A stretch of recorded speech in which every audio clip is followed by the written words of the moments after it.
प्रतियोगिता का आयोजन कर रहे हैं। बाल संसद के हमारे सारे सदस्य संसद में उपस्थित हैं। हम हमारे बीच में पधारे विद्यालय के प्राचार्य महोदय और अन्य शिक्षक साथियों का इस सभा में हार्दिक स्वागत करते हैं, हार्दिक अभिनंदन करते हैं और प्राचार्य महोदय से इस बाल संसद को प्रारंभ करने की अनुमति चाहते हैं।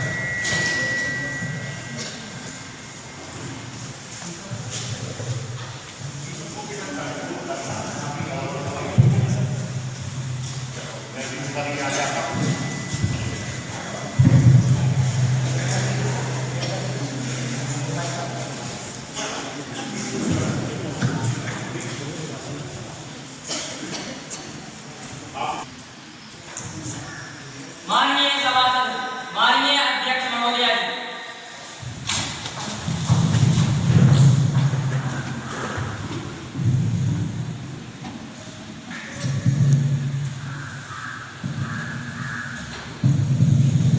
Everyone, please take your seats. माननीय सांसद, बाल संसद के इस सत्र में आप सभी का हार्दिक स्वागत है। तो संसद की कार्यवाही को शुरू करते हैं।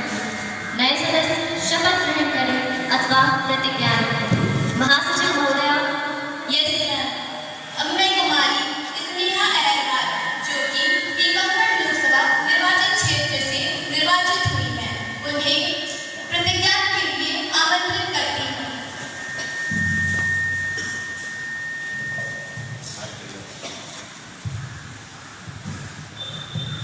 महोदया, आप शपथ ग्रहण करेंगे या प्रतिज्ञा करें? शपथ ग्रहण करें।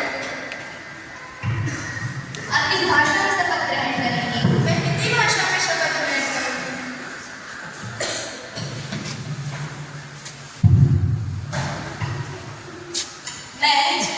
मैं स्नेहा अग्रवाल जो बाल संसद की लोकसभा की सदस्य निर्वाचित हुई, ईश्वर की शपथ लेती हूँ कि मैं विधि द्वारा स्थापित भारत के संविधान के प्रति श्रद्धा और निष्ठा रखूंगी, देश की प्रभुसत्ता को बनाए रखूंगी तथा जिस पद को मैं ग्रहण करने वाली हूँ उसके कर्तव्यों का श्रद्धापूर्वक निर्वहन करूंगी।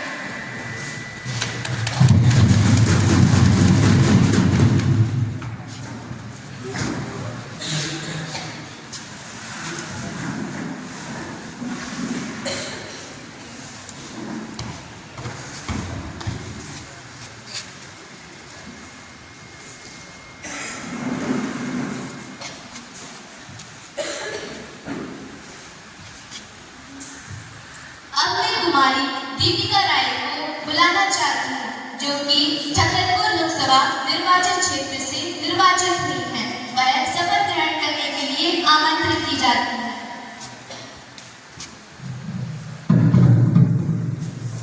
महोदया, आप शपथ ग्रहण करेंगी या प्रतिज्ञा करेंगी? शपथ ग्रहण करेंगी। आप किस भाषा में शपथ ग्रहण करेंगी? मैं हिंदी भाषा में शपथ ग्रहण करूंगी।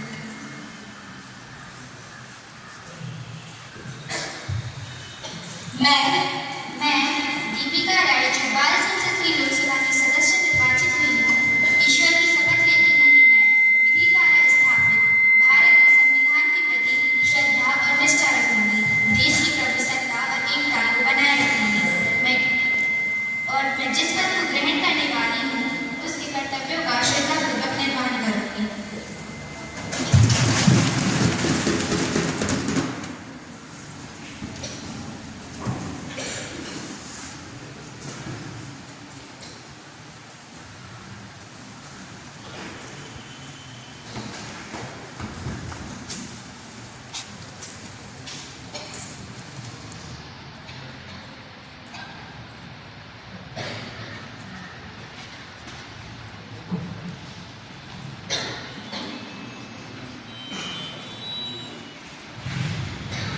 माननीय बाल संसद के समस्त सम्मानित सदस्यगण, आप सभी को बड़े दुख के साथ सूचित किया जाता है कि हमारे पूर्व संसदीय सदस्य श्रीमान सुरेश चंद्र जी का निधन 86 वर्ष की उम्र में 15 जनवरी 2025 को हुआ। वे अपने कार्य पथ पर रहते हुए अपने कार्य को बखूबी से निभाते थे। वह जनता और देश के सुप्रसिद्ध राजनीतिक अनुयायी थे और हमेशा समाज की सेवा में तत्पर रहते थे। इसीलिए देश व जनता उन्हें सदैव याद करते हैं। इसीलिए मैं शोकाकुल परिवार को यह दुख सहन करने की शक्ति प्रदान करने के लिए परम कृपा परमेश्वर से प्रार्थना करती हूँ। इस सभा में बैठे कई जन जो उनकी मरने की दुख को व्यक्त करना चाहते हैं, वह अपनी संवेदनाएं प्रकट करना चाहते हैं। इसीलिए मैं सर्वप्रथम माननीय प्रधानमंत्री महोदया जी से निवेदन करूंगी कि वे अपनी संवेदनाएं प्रकट करें। माननीय महोदया जी, भूतपूर्व संसद सदस्य, मैं सुरेश चंद्र, जिनकी मृत्यु पर सभा ने शोक प्रकट किया है, को अपनी श्रद्धांजलि अर्पित करती हूँ। वे एक स्वस्थ एवं प्रसन्न आदमी थे। वे अंतिम क्षणों तक हमारे साथ थे। इसी कारण उनके निधन का शोक सबसे अधिक है। उनके पिताजी ने बहुत नाम कमाया और इसी परंपरा को उनके परिवार ने आगे बढ़ाया। मैं उनके परिवार के लिए गहरी संवेदना प्रकट करती हूँ। अब मैं नेता प्रतिपक्ष से श्रीमान विशाल साहू जी से अपनी संवेदनाएं प्रकट करने का आग्रह करती हूँ। माननीय अध्यक्ष महोदया, मैं आपके गई श्रद्धांजलि में अपने आप को भी इस संयोजित करता हूँ। श्री सुरेश चंद्र जी के साथ एक साथी के रूप में काम करने का यह मेरा सौभाग्य था। उन्होंने कभी किसी को नाराज नहीं किया। वे सदैव मुस्कुराते रहते और एक खुले दिल के व्यक्ति थे। उन्हें उनके ना रहने से हमने अपना एक अच्छा सामाजिक, राजनीतिक एवं सार्वजनिक नेता खो दिया। मैं शोक संतप्त परिवार को अपनी गहरी संवेदना भेजने में स्वयं को और अपने दल के संयोजित करता हूँ। Now the House will stand in a silence for a mark tribute to the departed soul.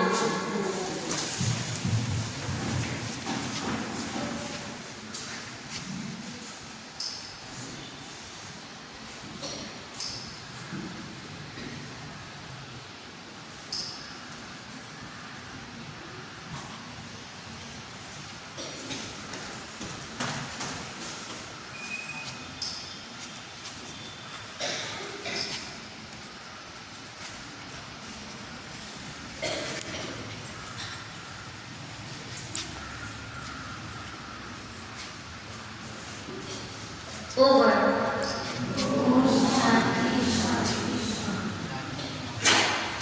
Condolence to the Bird family. Yes, ma'am. Now, Prime Minister, please introduce our new ministers. माननीय महोदया, मैं सभा में आए नए मंत्रियों को आप सभी से परिचित करवाना चाहती हूँ। शिक्षा मंत्री स्नेहा एम, पर्यटन मंत्री प्रियंका अनिल।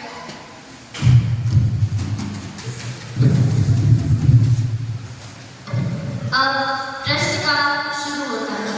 प्रश्न क्रमांक 101, श्रीमान विशाल साहू जी।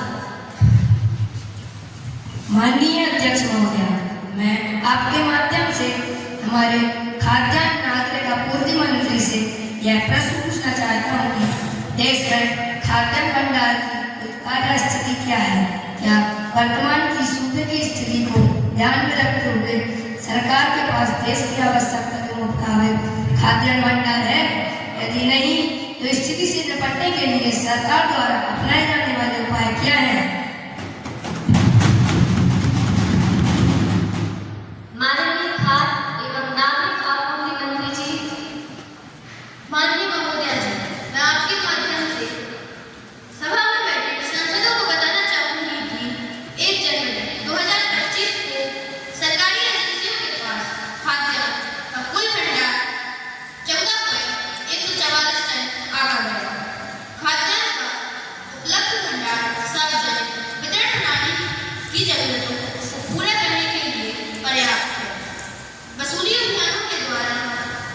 भंडार की नियमित पूर्ति की जा रही है। इसके अलावा जब भी आवश्यकता पड़ेगी सरकार के पास खाद्य बाहर से आयात कराने का भी विकल्प है। माननीय महोदया, मैं आपके माध्यम से सदस्य जी से कहना चाहूंगी कि अगर उन्होंने इसकी चिंता पहले करनी होगी तो आज विपक्ष में नहीं पक्ष में होते। कोई अनुपूरक प्रश्न?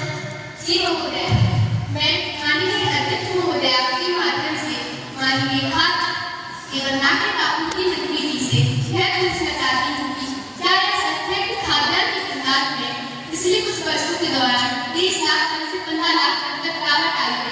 यदि ऐसा है तो सरकार ने इस कार्य को पूरी करने के लिए क्या कदम उठाए? क्या सरकार ने रबी की फसल के दौरान चावल और गेहूं के लिए कोई लक्ष्य निर्धारित किए हैं? यदि क्या है?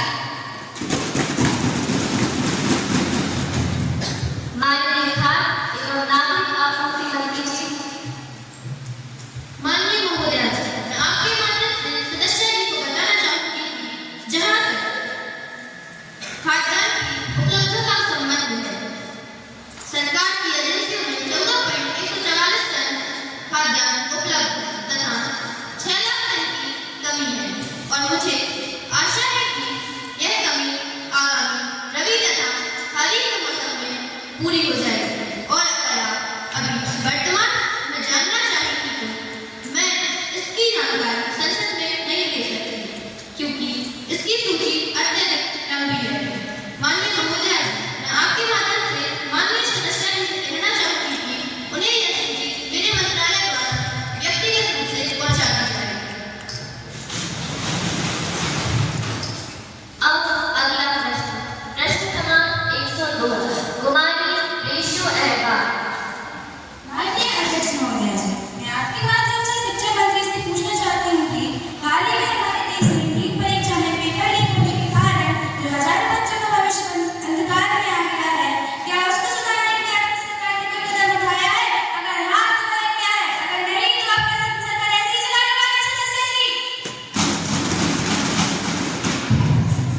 माननीय शिक्षा मंत्री जी।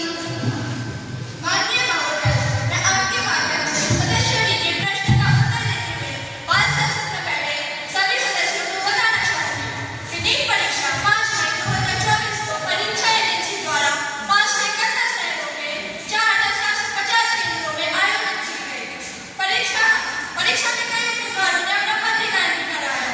परीक्षा आयोजित करने के बाद पेपर लीक होने जैसे धोखाधड़ी के मामले शामिल हैं, लेकिन उस वक्त न्यायालय ने परीक्षा को रद्द करना ठीक नहीं समझा और निर्णय लिया कि जो विद्यार्थी एवं शिक्षक इसमें शामिल हैं उन्हें पूरे जीवन भर तक परीक्षा खंडों में नहीं बैठने दिया जाएगा एवं जिन विद्यार्थियों के साथ अन्याय हुआ है उन्हें वापस से मौका दिया जाएगा। सदस्य जी, आपके सामने आपके समय में तो सरकार वोट से जल्दी होगी। माननीय महोदय जी, मैं आपके सामने एक प्रश्न रखना चाहूंगी। हमारी सरकार ने 3 बिल पास कराने चाहिए लेकिन उन्होंने एक भी बिल पास नहीं किया। क्या मजबूरी थी उन्होंने जो एक भी बिल पास नहीं किया? और अब हमसे प्रश्न पूछने के लिए कोई अनुपूरक प्रश्न? जी महोदय, माननीय अध्यक्ष महोदया, मैं आपके माध्यम से माननीय शिक्षा मंत्री से पूछना चाहती हूँ कि जब देश स्वतंत्र होने में कई वर्ष बाद भी महिलाओं की साक्षरता दर 100% नहीं है। क्या महिलाएं नहीं है? वह दिन कब आएगा जब महिलाओं की साक्षरता दर 100% होगी? माननीय शिक्षा मंत्री जी। माननीय महोदय, सदस्य जी, अगर हमारी सरकार ने कुछ किया नहीं होता ना तो आज आप यहाँ बैठे नहीं होते। मंत्री जी, मैं 10वीं पास हूँ और मेरे गांव में पर्याप्त स्कूल न होने की वजह से मैं अपने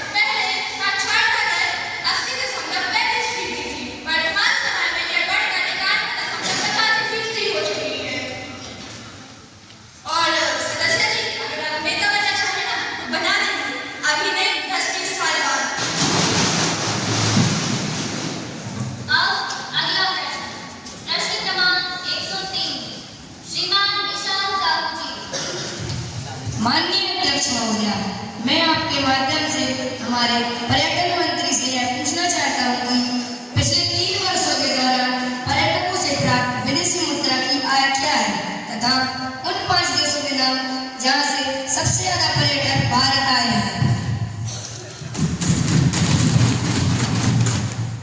माननीय पर्यटन मंत्री जी।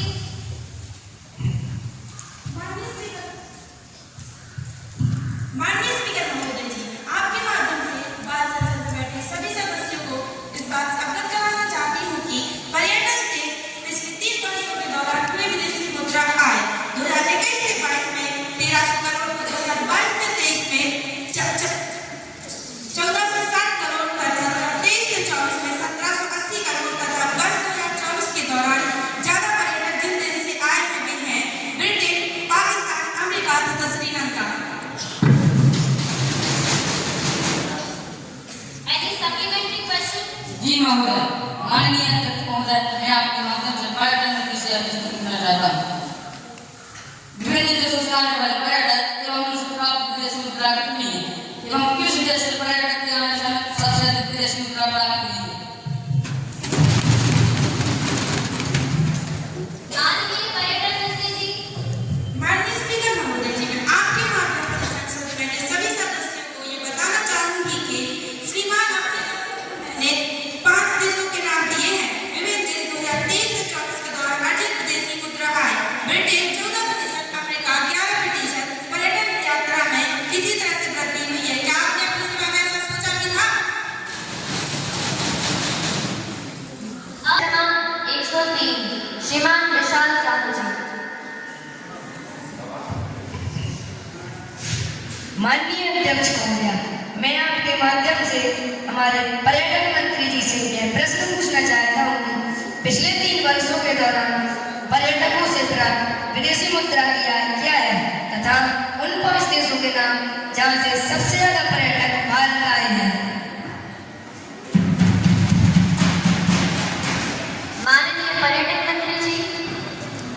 माननीय स्पीकर महोदय जी, मैं आपके माध्यम से बाल संसद में बैठे सभी सदस्यों को इस बात से अवगत कराना चाहूंगी कि पर्यटन से पिछले 3 वर्षों के दौरान हुई विदेशी मुद्रा आय 2021 से 22 में 1300 करोड़, 2022 से 23 में 1460 करोड़ तथा 2023 से 24 में 1700 करोड़ तथा वर्ष 2024 के दौरान सबसे ज्यादा पर्यटक जिन देशों से आए हुए हैं ब्रिटेन, पाकिस्तान, अमेरिका तथा श्रीलंका। Any supplementary question?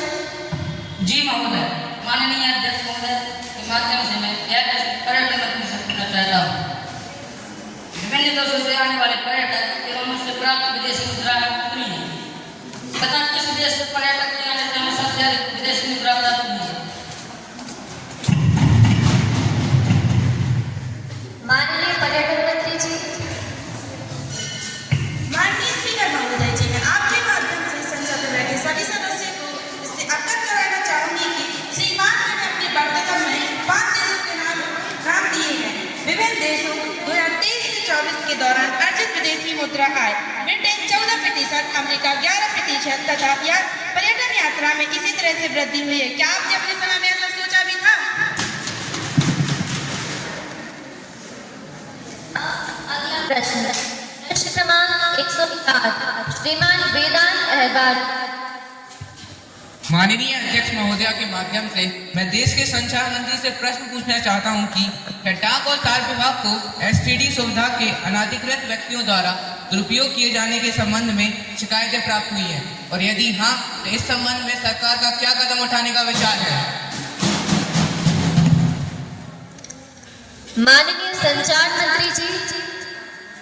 माननीय अध्यक्ष महोदया, मैं आपके माध्यम से विपक्ष दल में बैठे सभी सदस्यों को यह बताना चाहूँगा कि जी हाँ महोदया, इस प्रकार की शिकायतें प्राप्त हुई है। बहुत से मामलों में जांच पड़ताल से पता चला है कि सिर्फ कुछ ही अनधिकृत कनेक्शन देखे गए हैं और इस अनुचित कार्य में लगे व्यक्तियों के विरुद्ध भी कार्रवाई शुरू कर दी गई है। इसीलिए हमारी सरकार ने इन कार्रवाई को और प्रभावशाली बनाने के लिए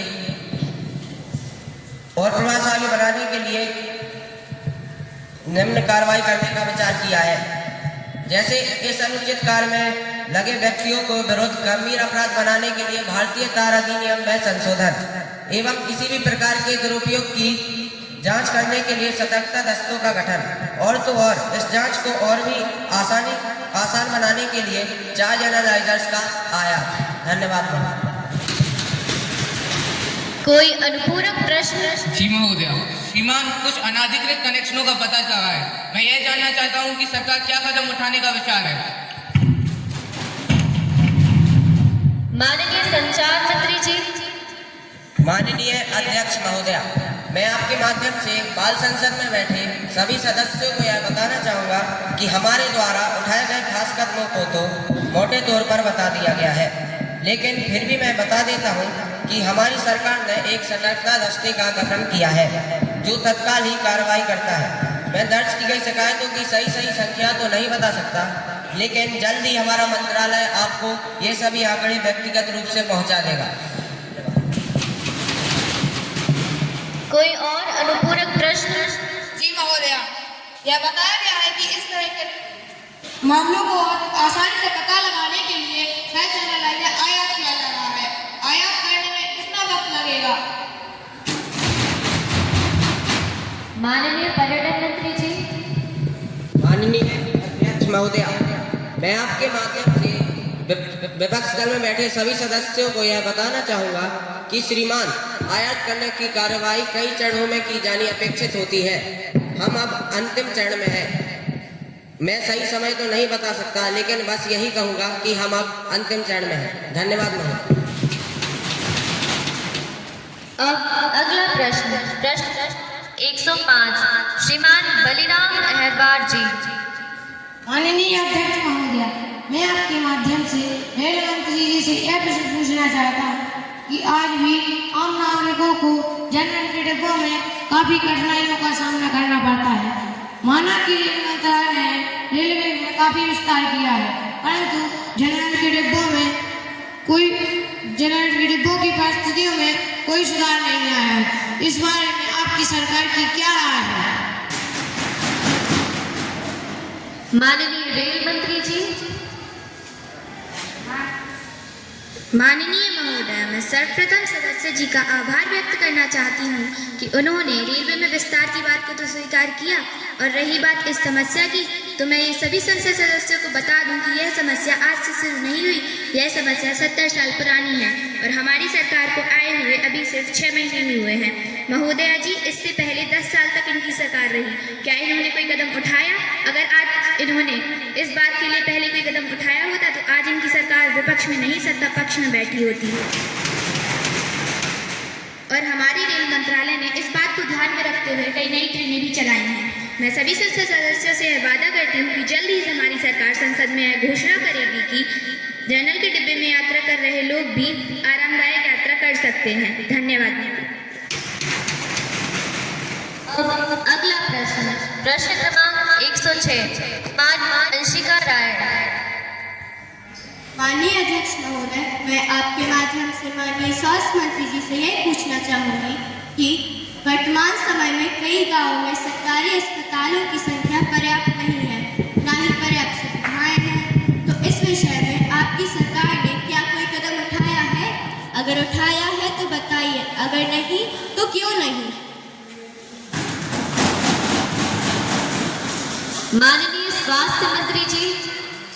माननीय स्पीकर महोदया, मैं आपके माध्यम से बाल संसद में बैठे सभी सदस्यों को अवगत कराना चाहती हूँ कि हमारी सरकार द्वारा काफ़ी मात्रा में अच्छे डॉक्टरों की भर्ती की गई है और पुराने डॉक्टरों को दोबारा ट्रेनिंग भी दी गई है। हमारी सरकार द्वारा एक संगठन बनाया गया है जो कि बारी बारी से सरकारी अस्पतालों में जाकर यह सुनिश्चित कर रहा है कि वहाँ उपयोगी वस्तुएं पर्याप्त मात्रा में उपलब्ध है। सदस्य जी को ये बता दूँ कि हमारी सरकार ने गरीबों की चिंता को ध्यान में रखते हुए भारत आयुष्मान योजना लागू की है, जिसके अंतर्गत गरीब से गरीब व्यक्ति भी 5 लाख रुपए का इलाज मुफ्त में करवा सकता है। यदि आपने पिछली बार ये सब सुविधाएं दी होती तो आज आप विपक्ष में नहीं, सत्ता पक्ष में बैठे हुए थे। कोई अनुपूरक प्रश्न? जी महोदय, माननीय अध्यक्ष महोदया जी, मैं आपके माध्यम से माननीय स्वास्थ्य मंत्री जी से यह पूछना चाहूँगी कि वर्तमान समय में फैल रहे HMPV वायरस से लोगों को सुरक्षित रखने के लिए आपकी सरकार ने क्या किया है? माननीय स्वास्थ्य मंत्री जी। माननीय स्पीकर महोदया जी, मैं आपके माध्यम से बाल संसद में बैठे सभी सदस्यों को अवगत कराना चाहती हूँ कि हमारे मंत्रालय ने हालात का जायजा लेने के लिए संयुक्त निगरानी समूह की बैठक बुलाई है। इसके साथ ही भारत सरकार विश्व स्वास्थ्य संगठन WHO और अंतर्राष्ट्रीय संगठनों से मिलने वाली जानकारी पर नजर बनाए हुए WHO से नियमित अपडेट मांगे जा रहे हैं ताकि किसी भी संभावित खतरे से हाल ही में निपटा जा सके। मैं आपकी जानकारी के लिए बता दूं कि भारत में सिर्फ 18 केस ही सामने आए हैं और हमारा देश इस बीमारी से लड़ने के लिए पूरी तरह से सक्षम है और इस बीमारी के अपडेट भारत आयुष्मान योजना और प्रधानमंत्री जन औषधि केंद्र को दी जा रही है और हमारी सरकार द्वारा लगातार प्रयास किया जा रहा है कि इस बीमारी को हमारे देश में जल्द से जल्द खत्म किया जाए।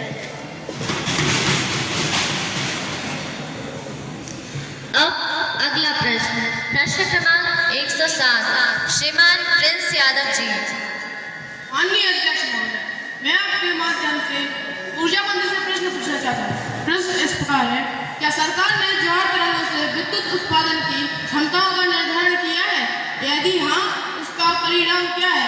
ज्वार तरंगों से उत्पन्न विद्युत उत्पादन की लागत तथा पारंपरिक तरह के जल विद्युत एवं ताप विद्युत तुलनात्मक लागत क्या है?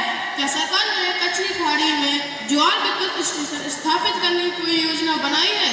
यदि हाँ, तो इसका इस तरह के संयंत्र बंगाल की खाड़ी जैसे स्थानों पर भी स्थापित करने की कोई योजना है? यदि हाँ, तो इसका ब्यौरा क्या है? माननीय ऊर्जा मंत्री। माननीय अध्यक्ष महोदय, मैं आपके माध्यम से सदन में बैठे सभी सदस्यों को यह बताना चाहता हूं कि केंद्रीय विद्युत प्राधिकरण ने कच्छ की खाड़ी में ज्वार परियोजना की तकनीकी व्यवहारिकता का मूल्यांकन करने के लिए समिति ने जांच की है, जिसकी रिपोर्ट की क्षमता 900 मेगावाट आंकी गई है। वर्तमान में ज्वार ऊर्जा परियोजना को कहीं और स्थापित करने का कोई प्रस्ताव नहीं है। ऐसा अनुमान लगाया गया है कि कच्छ की खाड़ी में केंद्रीय विद्युत प्राधिकरण द्वारा ज्वार ऊर्जा कीमत प्रति यूनिट 85 पैसे होगी। पारंपरिक जल तथा ताप बिजली संयंत्रों से उत्पन्न बिजली की औसत लागत जो केंद्रीय प्राधिकरण द्वारा निर्धारित की गई है वो कुछ इस प्रकार है। जल विद्युत का मूल्य 35 से 60 पैसे प्रति यूनिट है और ताप विद्युत का मूल्य 50 से 85 पैसे प्रति यूनिट है। माननीय सभापति महोदया जी, सदन में बैठे सभी सदस्यों को पता है कि हमारी सरकार को सत्ता में आए अभी कुछ ही समय हुआ है और आने वाले निकट भविष्य में मैं और मेरा मंत्रालय पूरी कोशिश करेगा कि बंगाल की खाड़ी जैसे स्थानों पर भी सौर संयंत्र लगाने का जल्द से जल्द प्रयास किया जाए। धन्यवाद। कोई अनुपूरक प्रश्न? जी महोदय। माननीय अध्यक्ष महोदय, मैं आपके माध्यम से माननीय ऊर्जा मंत्री से पूछना चाहता हूँ। माननीय ऊर्जा मंत्री, वायु एवं सौर ऊर्जा और जल एवं ताप की विद्युत लागत कम कैसे करेंगे? मंत्री जी बताने की कृपा करें। माननीय ऊर्जा मंत्री जी। माननीय सभापति महोदय, जहां तक पवन ऊर्जा का संबंध है, इसकी अनुमानित लागत 80 से 90 पैसे प्रति यूनिट तक आंकी गई है और वर्तमान में ऊर्जा का अगर हम सही निर्धारण करें तो हमें काफ़ी महंगी पड़ेगी, क्योंकि अभी तक हमारी सरकार पवन ऊर्जा का उत्पादन व्यावसायिक रूप से नहीं कर पाई है। लेकिन अभी हमारी सरकार इस पर परीक्षण कर रही है। यदि आप उत्पादन के स्तर पर देखें तो पवन ऊर्जा की लागत लगभग 2 रुपये प्रति आएगी, जो कि ताप ऊर्जा से अधिक है और हमें उपभोक्ता द्वारा दी जाने वाली कीमत को भी ध्यान में रखना है। अगर इसे ध्यान में रखा जाता है तो पवन ऊर्जा पारंपरिक ऊर्जा के मुकाबले आ सकती है और अब हमारी सरकार इसी को ध्यान में रखते हुए राजस्थान जैसे मरुस्थल इलाके जहाँ पर जल का स्रोत दूर दूर तक देखने को नहीं मिलता, वहाँ पर 30 मेगावाट का सौर संयंत्र लगाने की योजना बनाई है और इस योजना पर कार्य किया जा रहा है। महोदया जी, हमें थोड़ा और समय मिलने के बाद पश्चात आने वाले भविष्य में मैं और मेरा मंत्रालय सभा को विश्वास दिलाता है कि शीघ्र ही अतिशीघ्र यह योजना ही नहीं बल्कि ऐसी कई नई योजनाएं पूरे भारत में देखने को मिलेंगी। धन्यवाद। 108 श्रीमान श्लोक वंशकर जी। माननीय अध्यक्ष महोदया जी, मैं आपके माध्यम से हमारे खेल मंत्री से यह पूछना चाहता हूँ कि हमारे देश में सबसे ज्यादा महत्व क्रिकेट को दिया जाता है और बाकी खेलों को नहीं दिया जाता। मंत्री जी, क्या कभी ऐसा दिन आएगा जब हमारे देश में सभी खेलों को महत्व दिया जाएगा? महोदया जी, मैं ऐसा प्रश्न इसलिए पूछ रहा हूँ क्योंकि हमारे देश में ऐसे कई सारे खिलाड़ी हैं जो बाकी अन्य खेलों को भी खेलना चाहते हैं और उन खेलों को ज्यादा महत्व न मिलने के कारण उनमें से कई सारे खिलाड़ी बाकी खेलों को नहीं खेल पाते हैं। मंत्री जी, क्या आपने कुछ इसके लिए कोई योजना बनाई है? यदि नहीं बनाई तो इसका कारण क्या है? माननीय खेल मंत्री जी। माननीय अध्यक्ष महोदय, मैं आपके माध्यम से सभी संसद के सदस्यों को यह बताना चाहता हूं कि हम क्रिकेट के साथ भी बहुत सारे खेलों को ध्यान में रखते हैं, जैसे कि अभी प्रो कबड्डी पवन साहरावाला तथा भाला फेंक में नीरज चोपड़ा और बैडमिंटन में पीवी सिंधु तथा लक्ष्य सेन एवं ओलंपिक में भी कई खेलों को प्रोत्साहन देते हैं और हम प्रयास कर रहे हैं कि बाकी खेलों को भी क्रिकेट जितना महत्व मिले। अब प्रश्नकाल समाप्त होता है। विधायक कार्य प्रारंभ किया जाए। माननीय महिला एवं बाल विकास मंत्री जी विधेयक का पुनः स्थापन करेंगे।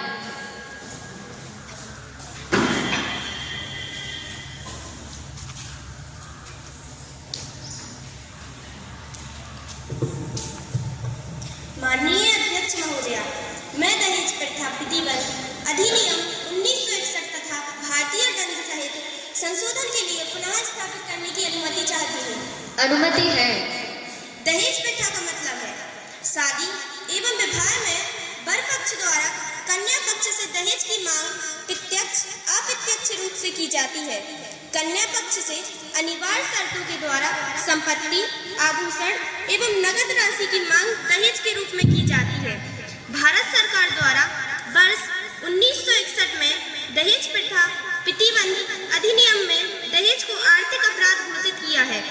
अपराध करने वाले अपराधियों को 5 वर्ष की सजा एवं 15,000 रुपये आर्थिक जुर्माना लगाने का प्रावधान किया है। किंतु देश में आज भी 1 घंटे में 18 महिलाओं की मौत होती है। इस अपराध को रोकने के लिए सजा में वृद्धि तथा अर्थदंड राशि को 25,000 रुपये किया जाएगा। जो इसके पक्ष में है कृपया हाँ करें।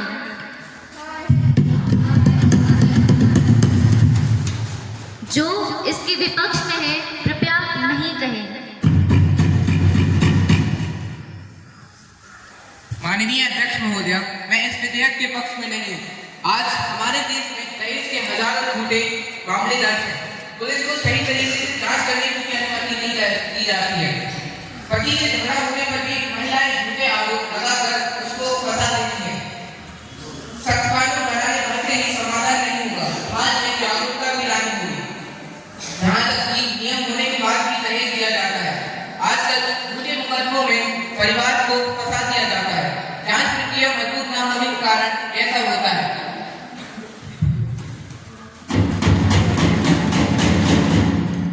मैं पुनः मतदान करवाना चाहूंगी। जो इसके पक्ष में है कृपया हाँ करें। जो इसके विपक्ष में है कृपया नहीं करें। मेरे विचार से हाँ का बहुमत है। हाँ का बहुमत है। हाँ का बहुमत है। इसीलिए यह विधेयक संशोधन के लिए पास किया जाता है। अब संसद की कार्यवाही 15 फरवरी तक के लिए स्थगित की जाती है। धन्यवाद।